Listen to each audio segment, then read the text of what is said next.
The universe, as Senior Xenoanthropologist Qwark was discovering, had a perverse sense of humor. After 15 stellar cycles of distinguished academic service at the Galactic Academy of Sentient Studies, he'd been assigned to what his colleagues euphemistically called a developmental opportunity, studying the bipedal inhabitants of the unremarkable blue-green planet designated Sol 3.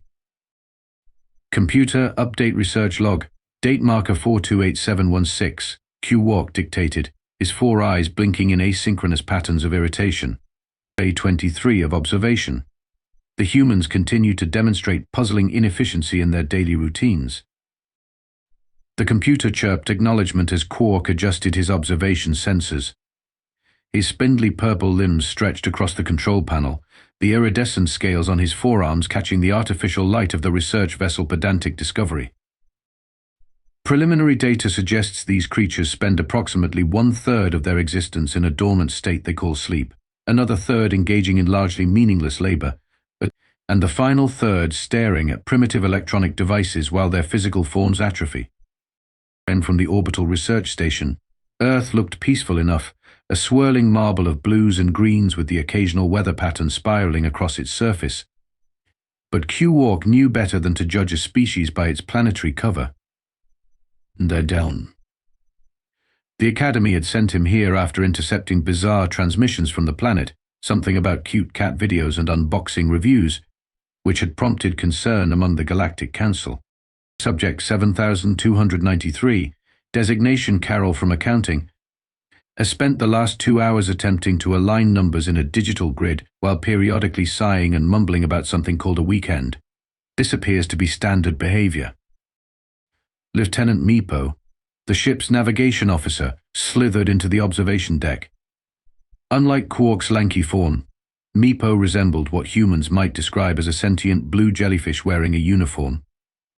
Any homicidal tendencies yet, senior researcher?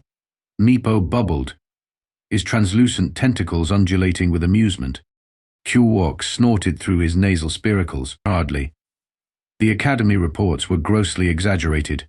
These humans are soft, easily distracted creatures. Their entertainment transmissions suggest they believe themselves to be formidable warriors. But observation reveals they can barely open what they call pickle jars without assistance. The view screen zoomed in on a human habitat cluster, a suburb according to their terminology. Various specimens moved about their daily routines, propelling themselves in metal containers between structures, performing maintenance on decorative vegetation, and occasionally gathering in groups to consume nutrients. Look at this one. Qwark gestured toward a middle-aged human male struggling to operate a primitive cutting device on his lawn. Their own atmosphere causes them discomfort. They're constantly adjusting their thermal regulations, complaining about humidity, and seeking shelter from their planet's only star. If they're so harmless, why did the Council classify this as a priority research mission? Meepo inquired, bubbling skeptically. Politics, Qwark dismissed with a wave of his upper right appendage. Some historical records suggest humans have capacity for remarkable aggression when provoked, but I've seen nothing to support this. They appear to channel their limited energies into arguing about sports teams and something called parking spaces. Captain Zorn's gravelly voice crackled over the intercom. Senior researcher, please report findings at the daily briefing in 10 microcycles. Qwark sighed and began organizing his notes. 3 weeks of observation had yielded nothing but evidence that humans were, at best, amusingly inefficient, and at worst, bewilderingly obsessed with capturing images of their own faces. Final observation of the cycle, he dictated. The humans appear largely docile, though prone to emotional outbursts when their primitive data networks malfunction. They demonstrate rudimentary problem-solving skills, but are easily confounded by their own technological creations. Assessment, mostly harmless, particularly before they consume their morning ritual beverage. Little did Qwark know how catastrophically wrong that assessment would prove to be. The Pedantic Discovery continued its silent orbit, its crew blissfully unaware that they were about to uncover humanity's most closely guarded secret, the mysterious substance that transformed these seemingly mild-mannered beings into unstoppable forces of nature. Junior researcher Plink was having a terrible day even before the incident. As the newest member of the Pedantic Discovery crew, he'd been assigned the graveyard shift monitoring human nighttime activities, which consisted primarily of watching creatures called college students stare at screens until unconsciousness claimed them. Plink species resembling what humans might describe as anxious flamingos with too many joints required constant hydration. He'd been sipping from his hydration tube when the ship's artificial gravity hiccuped. Nebula nuggets. Plink squawked as his beverage container went airborne, its contents arsing gracefully toward the main control panel. Time seemed to slow as the liquid splashed across the ship's primary stealth systems. Lights flickered. Alarms blared. Captain Zorn's voice thundered over the intercom. What in the 7 moons of Ziglex is happening? Qwark burst onto the bridge, all 4 eyes wide with panic. Status report. Plink's neck frill deflated in shame. Sir, I may have accidentally deactivated our cloaking field. For how long? Qwark demanded, frantically checking readings. Approximately 7 Earth minutes, sir. 7 minutes? That's nothing. Humans have the attention span of Venusian nut flies. They couldn't possibly. Lieutenant Meepo slithered in, his translucent body pulsing with emergency colors. Sir, the humans have detected us. Their primitive detection systems are tracking our position, and their global information networks are, as they say, blowing up. The main view screen activated, showing Earth's media channels in a chaotic montage. Breaking news, alien craft confirmed over North America, government denies, but then confirms extraterrestrial presence. Exclusive, alien spacecraft caught on doorbell camera. Impossible, Qwark muttered. They shouldn't have the technology to. Sir, Meepo interrupted. It appears they detected us with something called a TikTok livestream. A human was filming themselves engaging in synchronized body movements to rhythmic sounds when our ship briefly appeared in the background. Captain Zorn stomped onto the bridge, his rock-like physique cracking the floor tiles. You mean to tell me our cover was blown by a dance video? Before anyone could respond, the ship rocked violently. We're being scanned by multiple Earth military installations, the ship's computer announced with inappropriate cheerfulness. Also, our stabilizers are malfunctioning due to liquid damage. Qwark shot a withering glare at Plink, who seemed to be trying to fold himself into non-existence. Options? Captain Zorn demanded. We could retreat to the dark side of their moon, Meepo suggested. And admit defeat. Qwark scoffed. The Academy would demote me to studying single-celled organisms. Another violent shudder rattled the ship. That wasn't a scan, the computer announced. The humans have launched primitive projectiles at us. Impact in 47 seconds. Evasive maneuvers. Captain Zorn ordered. The Pedantic Discovery lurched sideways, systems wailing in protest. Warning lights flashed as the ship's damaged stabilizers failed completely. We're losing altitude, Meepo reported, his tentacles frantically working the controls. Entering Earth's atmosphere in 5-4. Brace for emergency landing. Zorn bellowed. Technically, this is a crash, the computer helpfully corrected. As the ship plummeted toward Earth, Qwark clutched his research notes, years of academic work, about to be validated or disproven in the most direct way possible, face-to-face contact with the supposedly harmless species they'd been studying. The last thing Qwark saw before impact was the ship's trajectory display, indicating their imminent arrival at coordinates that humans would identify as just outside Bumbleweek, Nebraska. Population 843. The Pedantic Discovery streaked across the dawn sky like a falling star, leaving a trail of debris and dignity in its wake. Dave Miller had worked the morning shift at the Gas N Go for 15 years, and in that time he'd seen some strange things. A man paying for fuel entirely in pennies, a woman walking her pet alligator on a leash, and once, memorably, a wedding ceremony conducted next to pump number 4. But nothing had prepared him for the smoking wreckage of an honest-to-God flying saucer embedded in the cornfield behind the station. Well, ain't that something, Dave muttered, sipping from his jumbo-sized travel mug emblazoned with the phrase, "Don't talk to me until this is empty." He'd been restocking the beef jerky display when the ground shook and a sound like 1,000 garbage disposals having simultaneous meltdowns split the morning air. Surprisingly, Dave wasn't panicking. After working retail for a decade and a half, his capacity for surprise had atrophied to nearly nothing. He simply grabbed the baseball bat he kept under the counter for emergencies and sauntered outside. Smoke billowed from a fresh crater about 50 yards behind the Gas Ngo's dumpsters. As Dave approached, a hatch on the silvery craft creaked open, releasing a hiss of vapor. A gangly purple creature with 4 eyes emerged, coughing dramatically. "Greetings, Earth creature," the alien said in perfect English.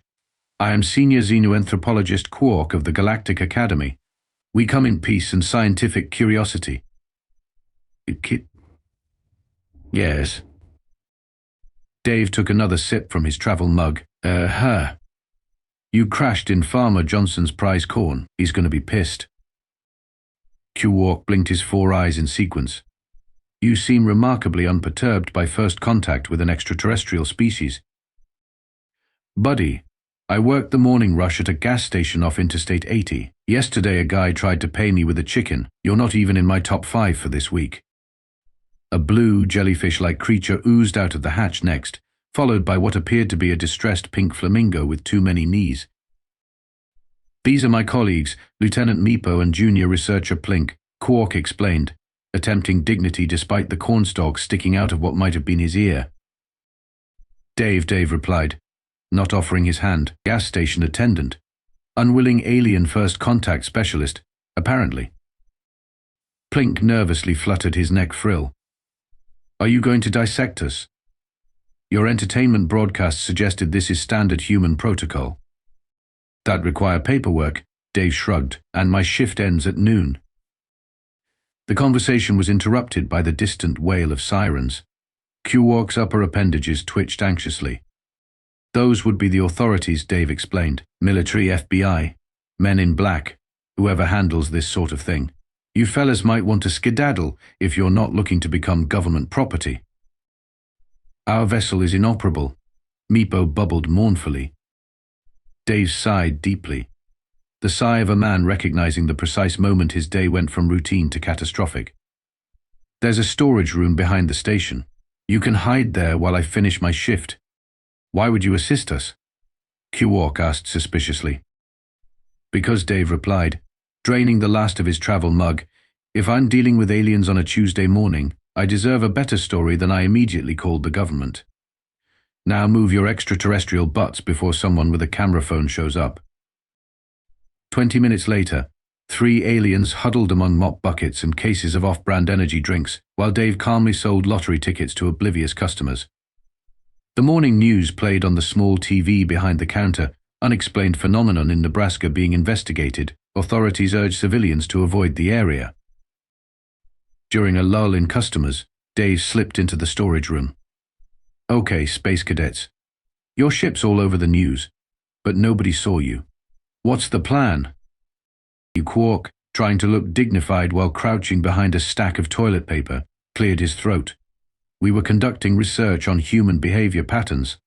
Primarily, we seek to understand what transforms your species from docile consumers of entertainment into the feared warriors of galactic legend." Dave raised an eyebrow. "Feared warriors? Yes?" "Indeed," Meepo confirmed. "Human capacity for aggression when provoked is documented in multiple xenoanthropological journals." Dave snorted. "You should see my customers before their morning coffee." All 3 aliens froze simultaneously. "Before their what?" Qwark asked, suddenly intensely focused. "Coffee," Dave explained, holding up his empty travel mug, "is a drink made from roasted beans. People drink it to wake up." Qwark's 4 eyes narrowed with suspicion.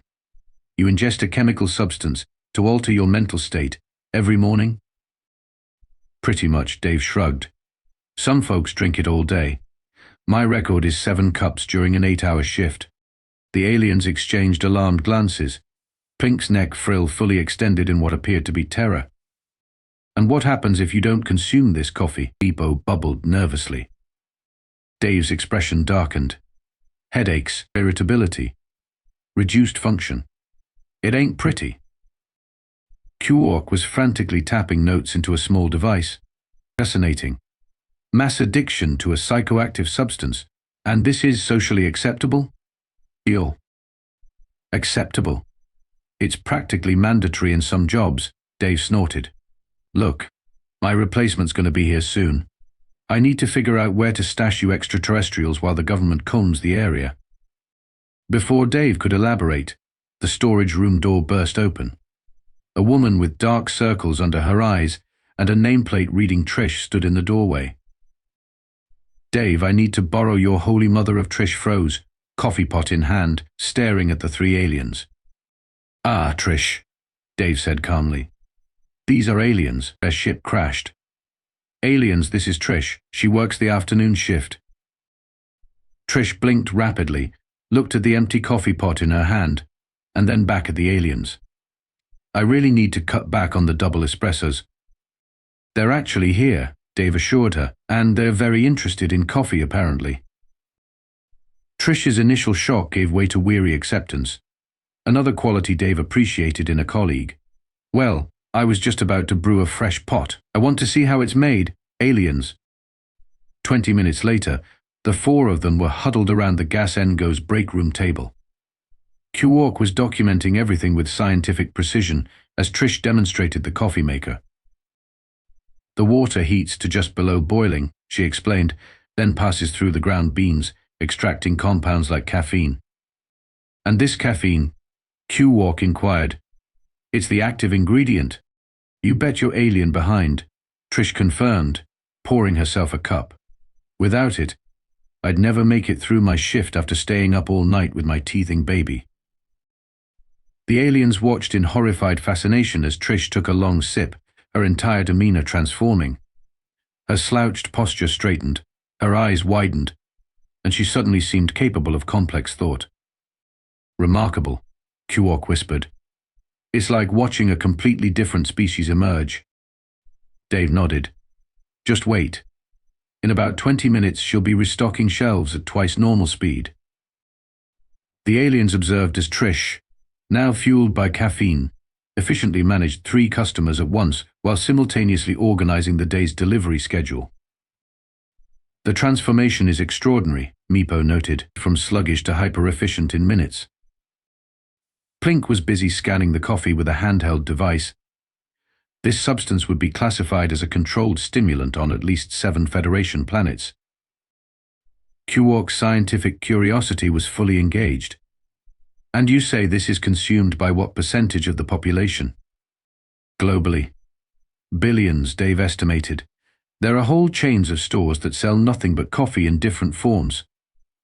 Billions, Qwark repeated, awestruck, an entire species dependent on a performance-enhancing drug just to function normally. A news bulletin flashed on the break room TV. Mysterious crash site in Nebraska military establishes perimeter, rumors of extraterrestrial activity unconfirmed. That's my cue, Dave said, glancing at his watch. Shift's over, and I'm not getting paid enough to deal with men in black. You 3 need to decide what you're doing next. Qwark's eyes had a manic gleam. We need to observe more. The implications of this discovery are staggering. Coffee may be the key to understanding humanity's paradoxical nature. If you're that interested, Trish offered, my cousin Terry works at Java Jump in Omaha. It's a tech startup where they basically mainline espresso. That's where you'll see coffee at its most extreme. The aliens huddled together, conferring in hushed tones. Finally, Qwark turned to Dave. Human Dave, we require your assistance to reach this Java Jump facility. Our research mission has taken an unexpected but crucial turn. Dave sighed deeply. I knew I should have called in sick today. 3 hours, 1 borrowed pickup truck, and several near-death experiences with Dave's driving later, the unlikely group arrived at Java Jump Technologies in downtown Omaha. The aliens had been disguised using items from the gas Ngo's limited inventory. Qwark wore a trench coat and cowboy hat. Meepo was stuffed into a blue tarp with eye holes cut out. I'm cosplaying, was the agreed-upon excuse, and Plink had been spray-painted brown and introduced as an art installation. Remember, Dave cautioned as they approached the glass-fronted building. Act natural. Or as natural as possible for whatever you are. The lobby of Java Jump buzzed with activity. Dozens of young humans clutching various sizes of coffee containers darted between workstations. The air smelled strongly of espresso, desperation, and dry shampoo. "My God," whispered Qwark, "documentation device whirring. It's even worse than we imagined." A frazzled receptionist barely glanced up as they entered. "Terry's expecting you. Third floor, follow the sound of manic typing." Cousin Terry turned out to be a disheveled programmer with 5 empty coffee cups surrounding his workstation and a disturbing gleam in his eye. Dave's cousin and friends. "Welcome." Terry practically vibrated in place. "Sorry, can't shake hands. 48 hours into a coding sprint. We're launching tomorrow. Have you tried our new cold brew machine? It's like mainlining enlightenment." The aliens watched in horror as programmers chugged coffee while typing at inhuman speeds, their fingers blur like appendages across keyboards. "How much coffee has the average worker here consumed today?" Qwark asked, trying to sound casual. "Average? 4, 5 cups? Lightweights." Terry laughed manically. "I'm on cup 13, you can hear colors. Pretty sure I've solved quantum computing, but I can't feel my face." When Terry excused himself for another refill and possibly a cardiac event, Qwark called an emergency huddle. "This is barbaric," he whispered. "These humans are being systematically enslaved by this substance. Their natural state is clearly the docile creatures we observed from orbit. Coffee transforms them into these productivity machines. It must be how they conquered their planet so quickly." Meepo theorized. "With sufficient coffee, a human can apparently forgo sleep indefinitely. But what happens when they stop?" Plink asked nervously. As if on cue, a crash came from across the room.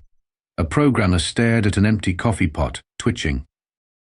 "Someone used the last and didn't start a new pot," the human growled, eye twitching dangerously.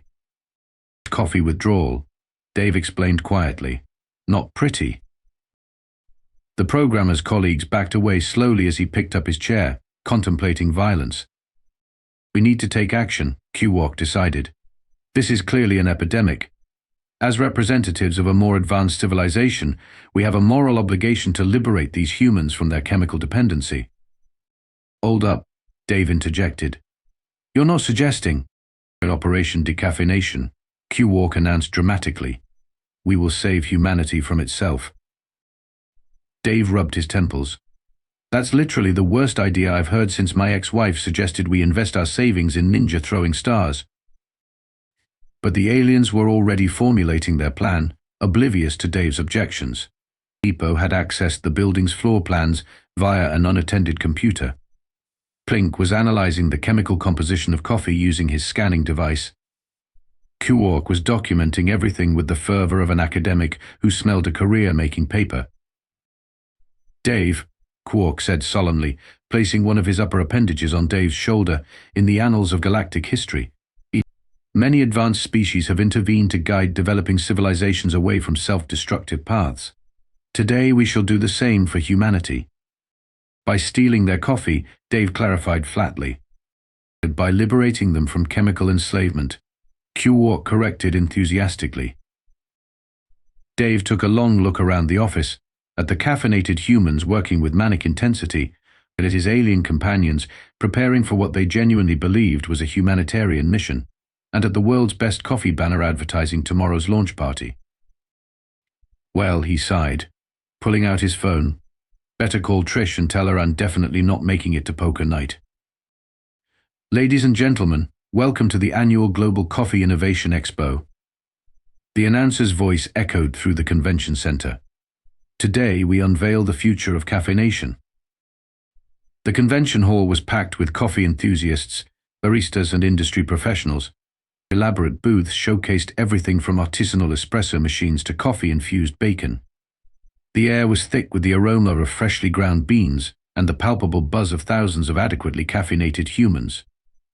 Hidden behind a display of Colombian dark roast, Qwark finalized their plan. Phase 1. Disable the main coffee supply lines. Phase 2. Neutralize their reserve stockpile with our ship's remaining decontamination fluid. Phase 3.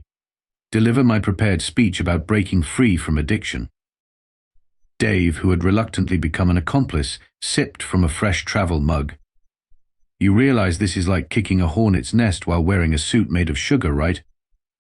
Your metaphor is confusing, but your concern is noted, Qwark replied. Meepo, status report. The blue jellyfish alien emerged from the ventilation system. Their central brewing station is unguarded. Humans are distracted by something called a latte art competition. Excellent. Qwark rubbed his upper appendages together. Plink, the neutralizing compound? Plink nervously clutched a container of glowing blue liquid. Ready, sir. But I'm concerned about potential side effects on. No time for doubts. Operation Decaffeination commences now. What followed would later be described by coffee convention attendees as the Great Caffeine Catastrophe of Omaha. Alarms blared as Meepo sabotaged the main brewing stations. Plink, still disguised as an art installation, waddled through the crowd spraying the neutralizing compound on coffee beans. Qwark seized the main stage microphone. Attention, humans. We are liberating you from your chemical dependency. Your coffee has been neutralized. Embrace your natural, docile state. The crowd stared in bewilderment, then horror as they processed what was happening.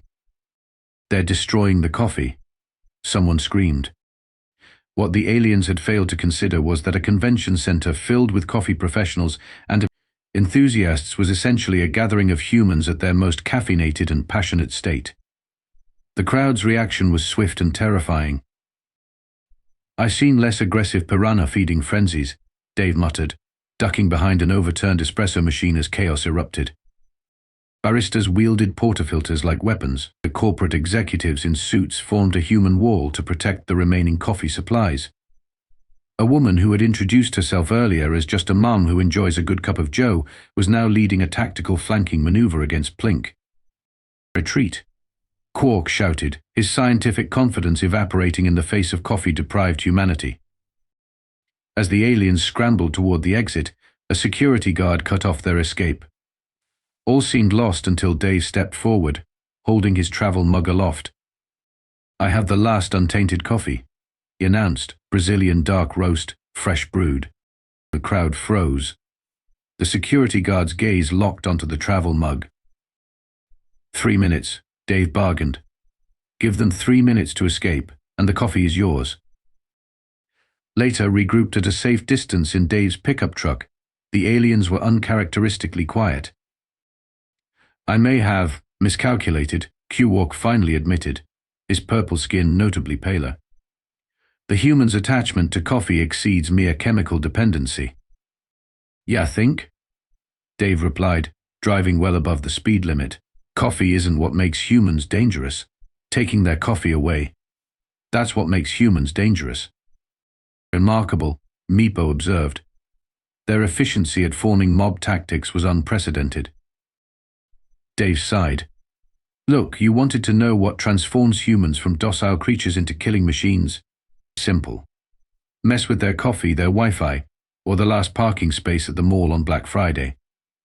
As they drove into the sunset, Qwark worked on his final report. The Galactic Academy would receive a very different assessment than originally planned. 6 months later, a new coffee shop opened on the outskirts of Bumbleweek, Nebraska. Alien Brews quickly gained popularity for its unique blends and quirky staff, a tall purple barista who operated 4 espresso machines simultaneously, a floating blue manager who made incredible latte art, and a nervous pink creature who jumped at loud noises. Dave, now the business partner of the galaxy's first alien-run coffee shop, smiled as he read the framed certificate on the wall, the official galactic database entry for humans, recently updated. Humans, carbon-based bipeds with remarkable potential. Approach with caution. Under no circumstances interrupt their caffeine ritual.